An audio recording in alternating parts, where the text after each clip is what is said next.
All right. Hello, this is Nick here from Gorgon Reviews, and I am speaking with Chris Gore, who has done so many things that I feel compelled to say in this introduction. Chris has been in the film industry for decades, founder of Film Threat, various shows and podcasts. More importantly, for this purpose, Chris was on Attack of the Show as their official film critic, which is why he is here today, director and producer of the new documentary, Attack of the Doc.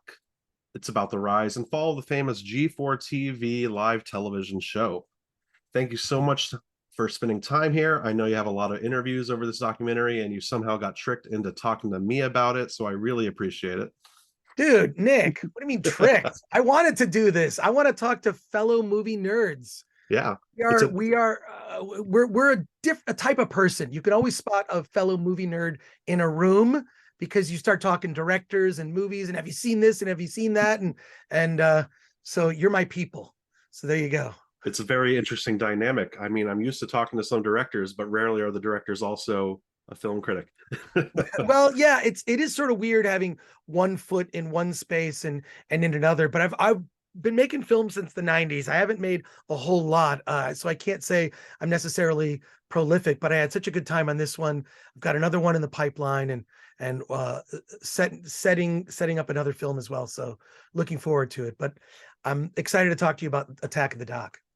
Well, first off, just to get more about you, my Uh-huh. standard first question is, what's the first movie you remember seeing in a theater? I can tell you exactly the first movie. It was 2001, A Space Odyssey. I was 5 years old.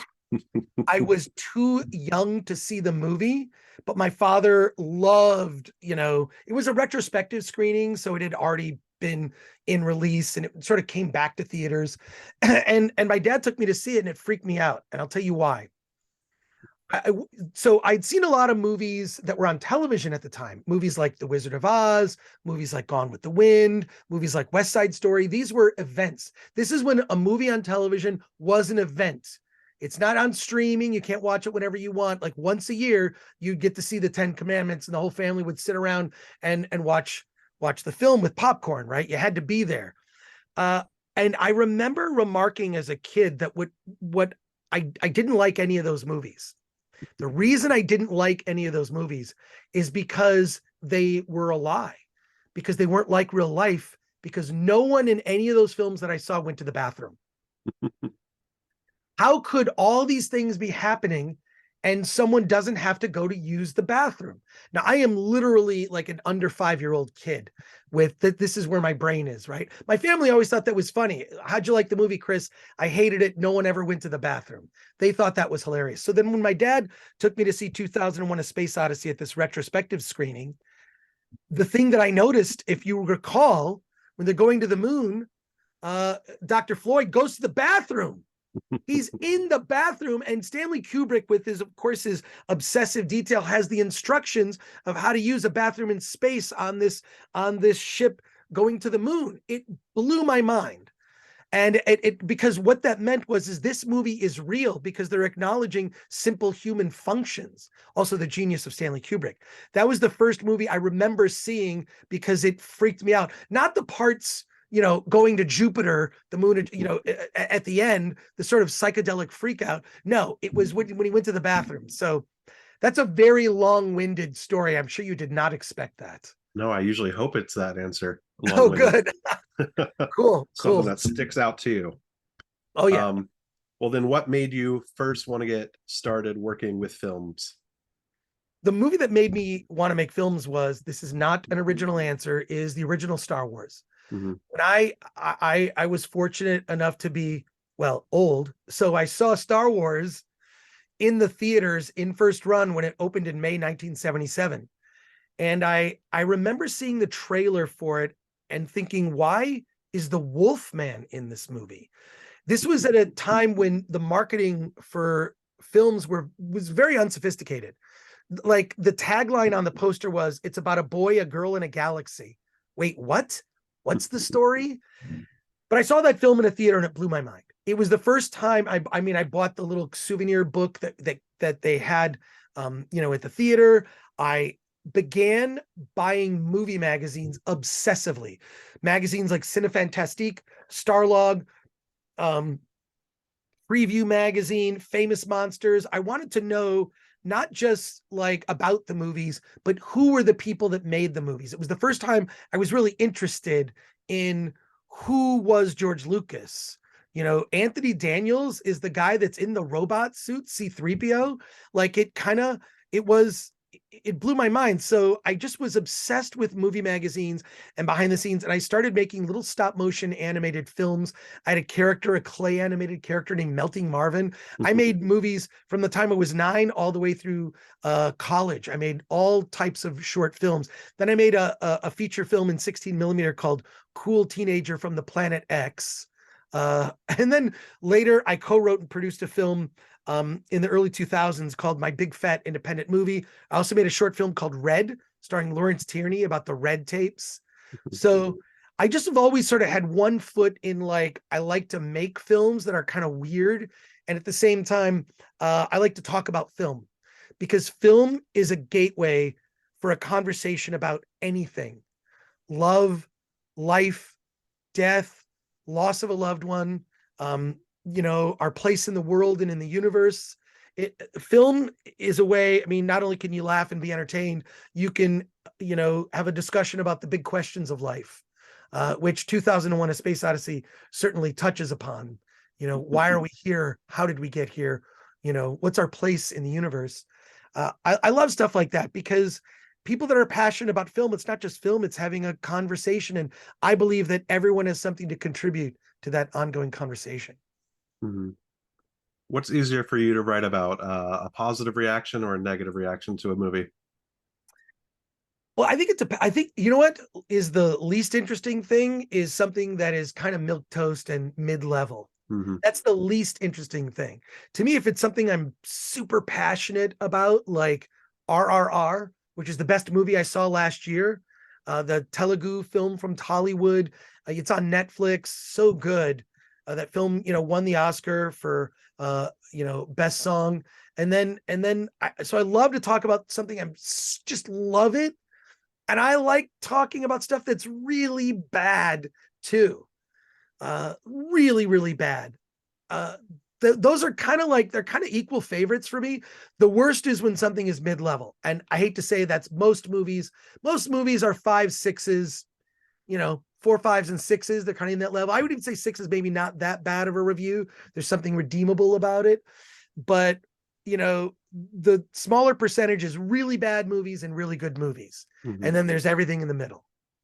Do the extremes there does one get more clicks on the website for you than the other, or do they both get a lot? I don't care. Our mission at Film Threat is to not just tell you about the big blockbusters that are opening, in wide release in theaters. We also tell you about movies that are, that are small indie movies that are just coming out on video on demand, like my movie, But our focus is indie film. So if you go to filmthreat.com and you kind of click through like all the different, movies that we've covered, like mostly you'll probably have never heard of those films. If I really cared about clicks, I'd be writing clickbait stories. That's not Film Threat's identity. Mm-hmm. And also I'll say that Film Threat is also a politically agnostic movie website. We're not, on the left, we're not on the right. We will review everything. It doesn't matter. We'll review a documentary about drag queens. We'll review a documentary about called The Boys in Red Hats, about the Covington kids who were mischaracterized on CNN and then part of a lawsuit that they ended up winning. So people are like, well, what are your, like, I love film. I want to be moved by film. I think, unfortunately, we live in kind of a politically divisive time, but I'm proud of the fact that we have a group of 30 writers from all over the world. And they are, they're from all ends of the political spectrum. It's a very diverse group of voices, because more than anything, I like to read a review from someone I disagree with, because it's an opportunity to learn something. But yeah, we don't really get into clickbait stuff. I don't know really how to do that. And I think there are a lot of other websites that do a really good job at it. So for me to kind of jump into that space, I think I would be terrible, like Hollywood movies suck these days, and it's a good thing. Like that would be like a typical headline, or like listicles. But yeah, no, our bread and butter is we review indie movies and movies in theaters. Mhm. So. That's also when I got into film review. My site name Gorgon Reviews was a weird joke about watching bad movies so they don't have to. I just wanted to watch whatever. Don't want to watch trailer at all. Just give me the movie. I'll watch it. Sure. I The joke love being a that. bad movie might turn me into stone. It didn't really make sense, but whatever. I went with it. No, first of all, I love that. Look, I love your, big Oscar movie, your Oscar bait movie. I love those. That's fine. But I'm not an elitist. Mm-hmm. I will watch Poultrygeist or Citizen Toxie or Puppet Master, Give Me a Number.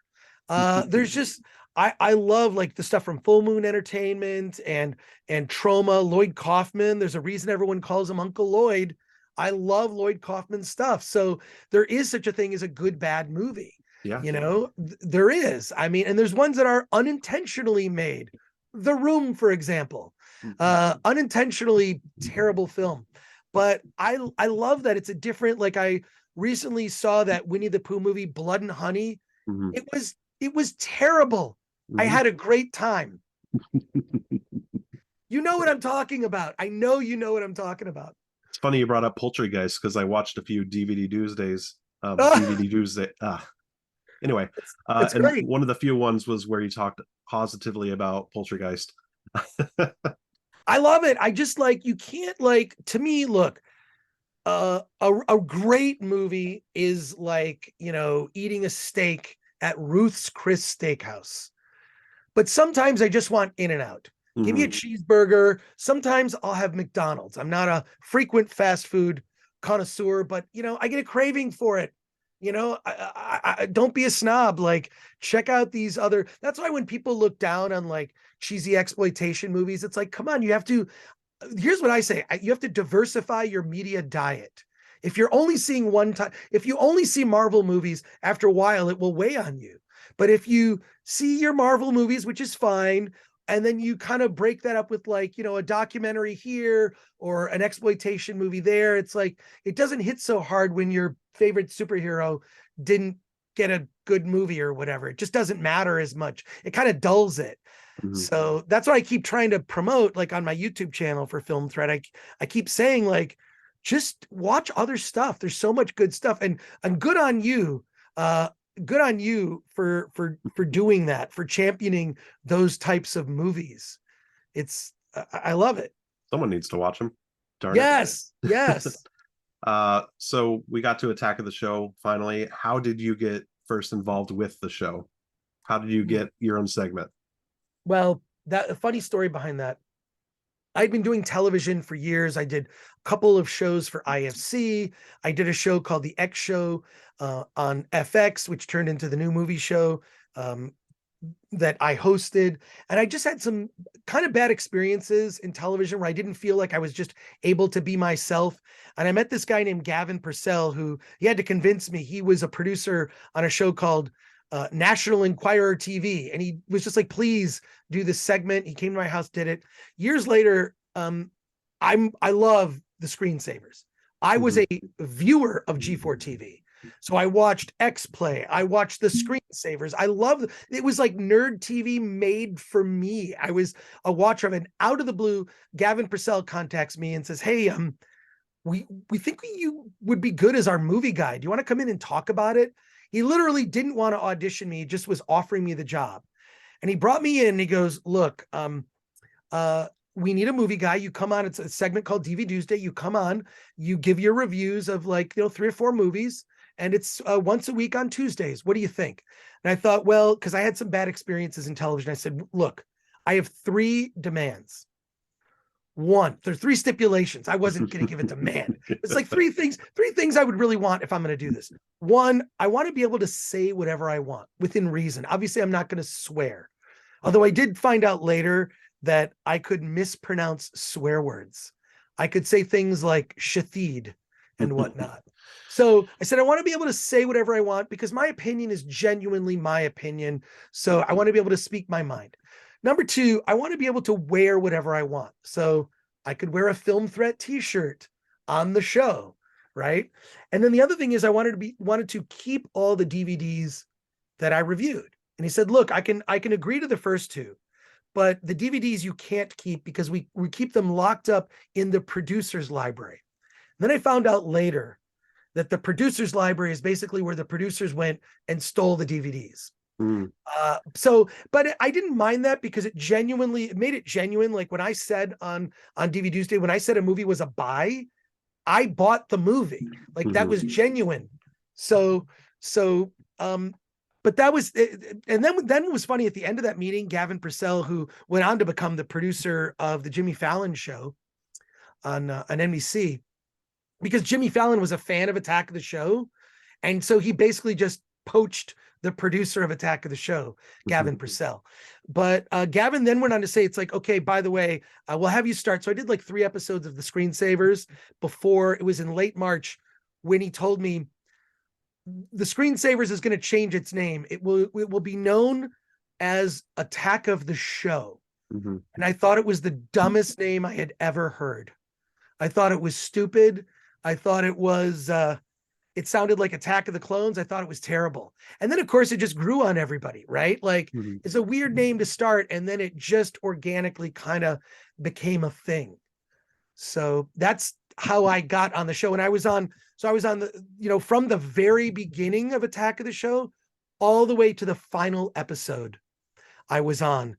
And it's the most fun I ever had in television. It's also the least money I ever made. But I don't care. I don't care. There was a spirit. Everyone who worked on Attack of the Show, down to the PAs and the interns, to every producer and writer, they were all nerds. It was hard sometimes to get work done because, we come in and it's just like, oh my God, did you see the trailer for The Dark Knight? Did you see the new teaser trailer for The Dark Knight? Oh my God. Like, people would spontaneously just, have conversations about whatever nerd big news was happening. It was great. It's and to never be repeated, unfortunately. I kind of think, we're living in a different time, and there was just a lot of the people who worked on Attack of the Show in the beginning were very naive. It was their first job in television.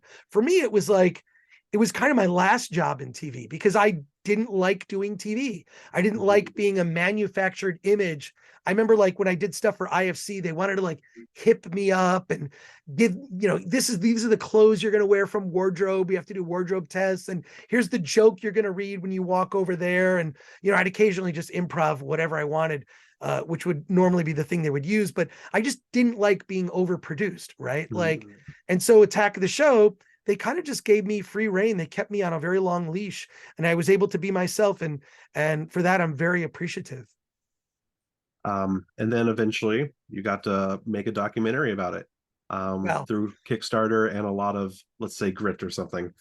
So to ask one question about it, because I don't want to really give anything away, what is there a specific part you're really proud of being able to include or to have put together for the documentary?